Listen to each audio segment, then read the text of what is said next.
Assalamualaikum warahmatullahi wabarakatuh. Menindaklanjuti surat keputusan Menteri Hukum dan HAM RI nomor M.HH/Ot.03.01 tahun 2020 tanggal 13 Juli 2020 tentang penetapan usulan satuan kerja berpredikat PBK WBBM di lingkungan Kementerian Hukum dan HAM tahun 2020. Berkenaan hal tersebut, saya Kepala Lapas Narkotika kelas 2 Banyuasin beserta jajaran terus berkomitmen untuk dapat cepat dan tanggap dalam pemenuhan pelayanan publik yang berintegritas, transparan, dan inovatif. Berdasarkan 6 area perubahan yang harus dijalankan, diantaranya yang pertama manajemen perubahan, yang kedua penata laksana, yang ketiga penataan sistem manajemen, yang keempat penguatan akuntabilitas, yang kelima penguatan pengawasan, yang keenam peningkatan kualitas pelayanan publik. Sehubungan dengan pembangunan zona integritas menuju WBK WBBM pada Lapas Narkotika kelas 2 Banyuasin, mohon izin saya Kepala Lembaga Narkotika kelas 2 Banyuasin menyampaikan hal-hal yang telah kami laksanakan di lapas kami. Adapun yang telah kami laksanakan diantaranya adalah sebagai berikut. 1. Manajemen perubahan. Sebagai tahap awal mewujudkan zona integritas menuju WBK WBBM, maka Lapas Narkotika Banyuasin telah melaksanakan A. Pembentukan tim kerja yang diawali dengan diadakannya rapat untuk pemilihan tim seleksi tim Pokja yang selanjutnya akan dibentuk kelompok tim kerja yang akan dicantumkan dalam surat keputusan Kepala Lapas Narkotika Banyuasin. B. Pembentukan rencana kerja zona integritas menuju WBK WBBM yang diawali dengan rapat penyusunan rencana kerja hingga tersusunnya laporan rencana kerja zona integritas menuju WBK WBBM. Kemudian melakukan sosialisasi tentang pembangunan zona integritas menuju WBK WBBM kepada pengunjung WBP baik secara tatap muka maupun melalui media berupa media sosial atau banner yang terpasang di lingkungan lapas. C. Pemantauan dan evaluasi pembangunan zona integritas menuju WBK WBBM yang diawali dengan rapat evaluasi dengan tim Pokja secara berkala untuk mengetahui progres kerja dari masing-masing tim Pokja sampai tersusunnya laporan monitoring dan evaluasi pembangunan zona integritas menuju WBK WBBM. D. Perubahan pola pikir budaya kerja. Untuk merubah pola pikir pegawai, Kepala Lapas Narkotika kelas 2 Banyuasin sering memberikan pengarahan kepada seluruh pegawai pada saat rapat maupun apel rutin pegawai. Lapas juga melakukan koordinasi ataupun kerjasama dengan instansi luar. Selanjutnya juga pembentukan agen perubahan yang telah tercantum dalam surat keputusan Kepala Lapas Narkotika kelas 2 Banyuasin. Yang kedua, penata laksana. Penata laksana bertujuan untuk meningkatkan efisiensi dan efektivitas prosedur kerja yang jelas dan teratur. Dalam area ini, Lapas Narkotika Banyuasin telah melaksanakan hal-hal sebagai berikut. A. Pembuatan SOP yang telah sesuai dengan peraturan yang ditetapkan dan rutin melakukan evaluasi terhadap SOP yang dibuat. SOP yang diterbitkan diantaranya SOP layanan kunjungan, SOP pengusulan CB online, PB online, dan lain-lain. B.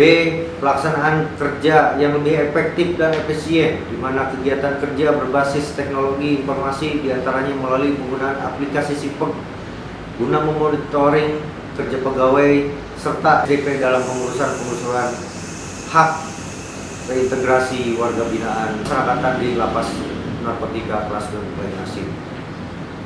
C.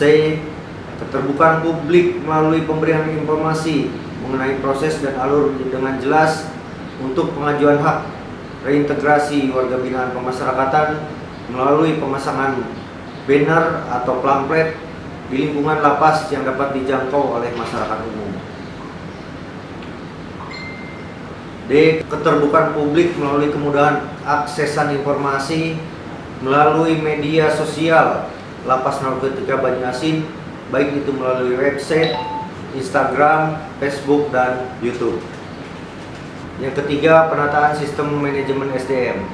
Penataan sistem manajemen SDM bertujuan untuk meningkatkan profesionalisme SDM dan kualitas kinerja di lingkungan Kementerian Hukum dan HAM.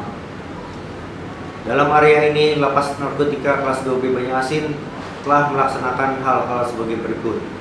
A. Penempatan pegawai berdasarkan pemetaan jabatan dan analisis beban kerja. B. Mutasi jabatan berdasarkan kompetensi jabatan dan mengikuti pola mutasi yang telah ditetapkan. C. Pelaksanaan diklat bagi seluruh pegawai. D. Penetapan SKP melalui simpeng. E. Pemberian reward pegawai berdasarkan hasil penilaian kinerja individu. F. Penegakan hukuman disiplin sesuai dengan PP nomor 53 tahun 2010. G. Pemutakhiran data simpeng secara berkala. H. Penyampaian pelaporan kinerja tepat waktu. Yang keempat, penguatan akuntabilitas. Penguatan akuntabilitas bertujuan untuk meningkatkan kapasitas tanggung jawab kinerja pegawai sehingga dapat terwujud program kerja yang akuntabel. Dalam area ini, Lapas Narkotika kelas 2B Banyu-Asin telah melaksanakan A. Melakukan rencana kerja tahunan RKT dan RKAKL. B. Membuat perjanjian kinerja. C. Mengumpulkan laporan lakib tepat waktu. Yang kelima, penguatan pengawasan. Penguatan pengawasan yang dilakukan untuk meningkatkan penyelenggaraan organisasi yang bersih dan bebas dari KKN. Dalam area ini, Lapas Narkotika kelas 2B Banyu-Asin telah melaksanakan hal-hal sebagai berikut. A. Pembentukan tim unit pengendalian gratifikasi dan laporan gratifikasi telah dilaporkan secara berkala. B. Pembentukan tim layanan pengaduan yang bertugas cepat dan tanggap dalam merespon pengaduan yang datang dari masyarakat. C. Penyediaan layanan pengaduan yang mudah diakses masyarakat umum. Dapat menghubungi WA dengan nomor yang telah disediakan, dapat meninggalkan surat di kotak pengaduan yang telah disediakan di lingkungan lapas, ataupun melalui e-lapor yang dapat diakses dengan cepat secara online. Melaksanakan pelaporan LHKPN dan LHKSN secara tepat waktu dan lengkap, membuat spanduk atau banner tolak pungli, dan membuat kotak khusus pengaduan. 6. Peningkatan kualitas pelayanan publik.